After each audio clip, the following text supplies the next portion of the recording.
Hello everyone, we will discuss how to solve the problem statement with respect to pattern. In most of the pattern, you will be given a single input which is nothing but value of n. While solving the problem statement with respect to pattern, you have to keep some points in your mind. What are they?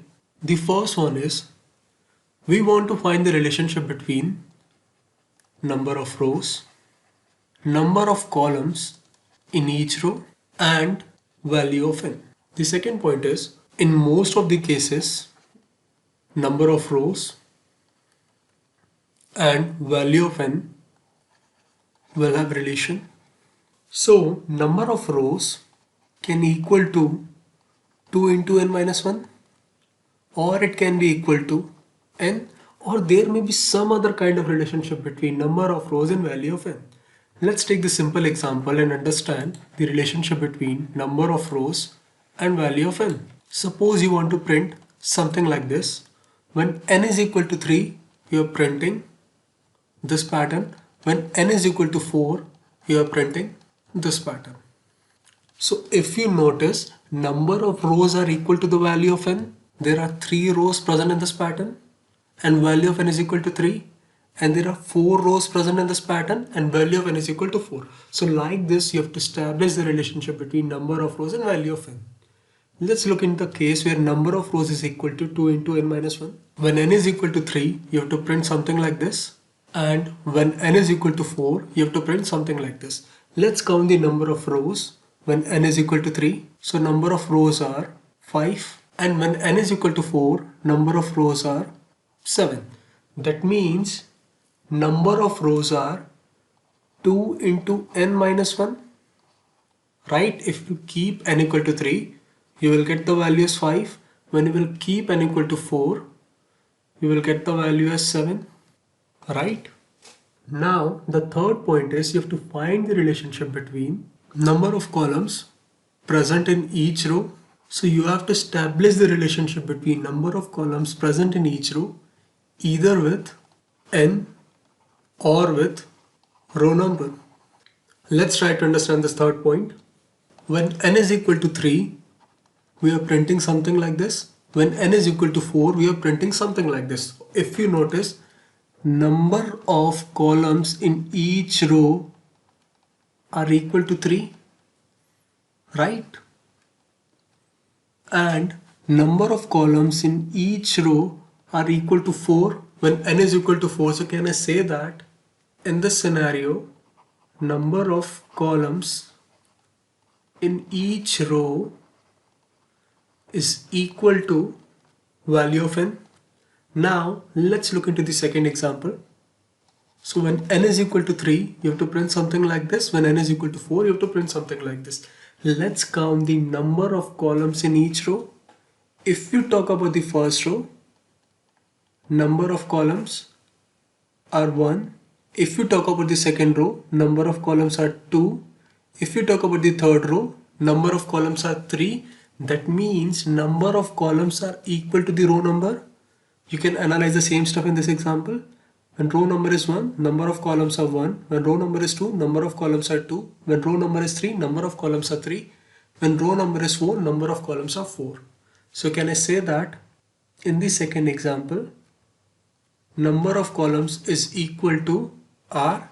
R is nothing but row number. Got it?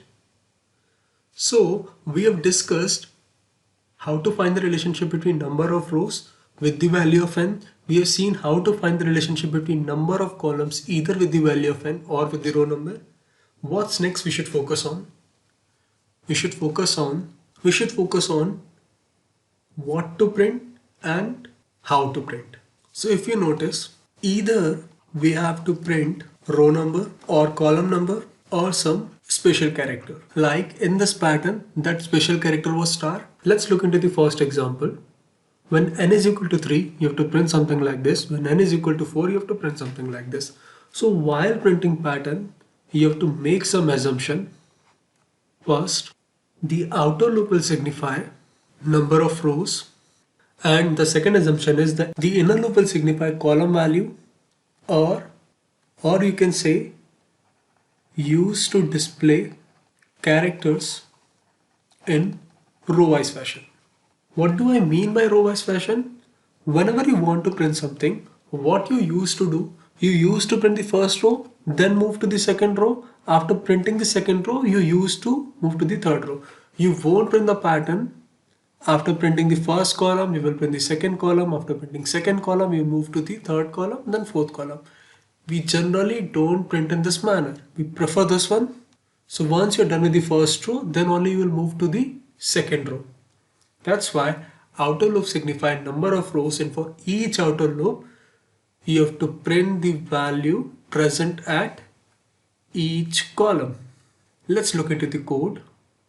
When you're trying to write the code for the particular program, what are the inputs you need? First thing, you should know what kind of pattern you have to print based on the value of n. So these kind of examples will be given it to you in sample input output, right?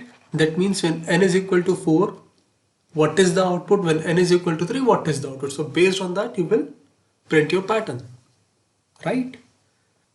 So before writing code for any pattern, you have to figure it out, the relationship between number of rows with the value of n. Here number of rows are equal to n and number of columns in each row is also equal to n. We have figured it out these relationship before, so I'm just reusing the conclusion which we have derived previously. Now my outer loop should run for number of rows. So for int r equal to 1, r less than or equal to n, r plus plus. This outer loop will run for n time. That means in each execution of this outer loop, one row will be printed, right? So there should be some logic to print each row, right? So once you are done with printing each row, you should move to the next line, right? For that you will write print /n. Now in the first row, you have to print number of stars equal to the value of n. If n is equal to 3, you have to print 3 star. If n is equal to 4, you have to print 4 star, right? So my code will look something like this. For int c equal to 1, c less than or equal to n, c plus plus. What I have to do for each iteration of inner loop, I have to print star. Now let's trace the code and understand. Those who are able to understand can skip the remaining part of the video and move to the next video. Initially r is equal to 1, it will check the condition 1 less than or equal to n. Let's say n is equal to 3 in this example. So 1 less than or equal to 3, condition true. It will go inside this for loop and it will check the value of c. C is equal to 1, right? C is equal to 1, it will check the condition 1 less than or equal to 3, condition true. If condition is true, what I have to do? I have to print 1 star. After printing the star, what I have to do? It will increment the value of C. C becomes 2, 2 less than or equal to 3, condition true. Again 1 star will be printed. Then C value will again increment. C equal to 3, 3 less than or equal to 3, condition true. Again 1 star will be printed. Now C value will increment, it becomes 4, C equal to 4, 4 less than or equal to 3, condition false. It will come out of from this loop and it will print /n. That means we will move to the next line. After that, this is the closing bracket for outer for loop. So R value will increment now. Now R becomes 2, 2 less than or equal to 3, condition true. So C will again begin with 1, 1 less than or equal to 3, condition true. It will again print star. C value will increment, C value becomes 2, 2 less than or equal to 3, condition true. It will again print 1 star. C value will again increment, C value becomes 3, 3 less than or equal to 3, condition true. Again it will print star.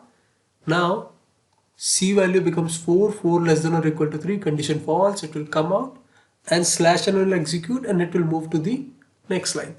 So for R equal to 3, this condition will be true. 3 less than or equal to 3, right? So it will again print one row. After that R value will further increment. R value become 4, 4 less than or equal to 3, condition false, and we are done with this pattern. We will look into the several patterns in our next video. Thanks for watching. I really appreciate your time.